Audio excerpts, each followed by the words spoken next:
नमस्कार. आज आपण बनवणार आहोत झटपट मटार पुलावची रेसिपी. त्यामध्ये 1 वाटी तांदूळ आणि मटार घेतले आहेत. चॉपिंगसाठी आलं, लसूण, कोथिंबीर आणि 1 मिरची आणि कांदा घेतला आहे. त्याची बारीक चॉपिंग करून घ्यायची आहे आपल्याला. आणि एका कुकरच्या भांड्यामध्ये तेल आणि तूप आवडीनुसार तुम्ही घ्या. त्यामध्ये चॉपिंग केलेली पेस्ट टाका. कांदा, लसूण, आलं, मिरची आणि कोथिंबीर याची पेस्ट घातल्यानंतर तेलावर चांगली परतून घ्या. चांगली एकजीव परतून झाल्यानंतर त्यामध्ये गरजेनुसार आपले मसाल्यामध्ये किंचित मिरची पावडर, गरम मसाला आणि धने जिरे पावडर. खूप नाही, आपल्याला भाताचा कलर चेंज नाही करायचा आहे, त्यामुळे किंचित सगळं काही घ्यायचं आहे. एकदम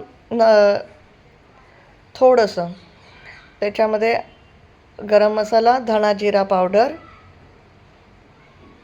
त्यानंतर आपण त्यामध्ये घालतो हळद आणि मिरची पावडर. हे सगळं घालून झाल्यानंतर परत त्याला तेलावर थोडंसं हलवून घ्या किंवा परतून घ्या.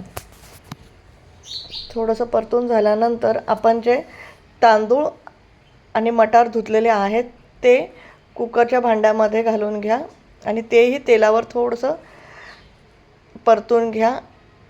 यात एक महत्त्वाचं म्हणजे आपण जेवढं भात घातला होता, म्हणजे 1 वाटी तांदूळ असेल तर 1च वाटी पाणी घालायचं आहे. 2 शिट्ट्या करून झाल्यानंतर गॅस थोडासा थंड झाला की झाकण उघडायचं. त्यावर कोथिंबीर आणि लिंबाचा थोडासा रस घालायचा आणि भात चांगला हलवून घ्यायचा. म्हणजे त्याचा असं गठला हे होत नाही, काय म्हणतात त्याला, असं चिकटून राहत नाही, असा मोकळा करून घ्यायचा. आणि मग आपण कधीही तो खाऊ शकतो. पण जर त्यावेळेस तो उघडला नाही तर त्याचा पूर्ण असा गोळा होऊन बसतो. म्हणून असं छान हलवून घ्यायचा. झालं आपला मटार पुलाव.